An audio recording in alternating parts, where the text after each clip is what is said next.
اليوم لعب الوداد والماس في المركب الكبير في فاس، واحد اللقاء بين الاخوه الاشقاء. قبل بعدا شدينا الطريق باش نوصلوا واحده من احسن لي ماتش ديال البطوله. واخا صاوي انا ودادي عاد تحياتي لاي جمهور ديال المغرب كامل. تقاعدين شحال 2-0 للوداد. كل يوم نضربوكم ان شاء الله. تيران كامل عامر، هالوينرز اللي داروا ديبلاسمون كبير، وهالجمهور ديال الماس الفاطل شيكرز. واللي احسن حاجه بداوها بالتحيه.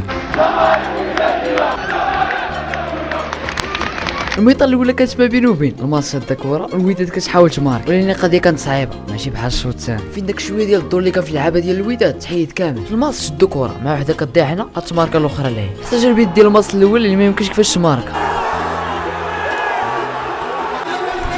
هاد البيت اللي خلاهم يكملوا حتى الدقيقه 90 رابحين ب 1-0. كتربح الماس وكتزيد 3 بوان، وكتبقى علامه استفهام على اللعابه ديال الوداد تسير كيفاش غادي. واللي حشومه يكونوا كيلعبوا بهذا النيفو فرقه كبيره بحال الوداد. صار الماتش الخساره ديال الوداد ب 1-0، دونك هما لعبوا وربحوا وسحتوا من الرباح. وإلا وصلت السال هنا ما تنساش ديك لايك وفولو. تهلاو.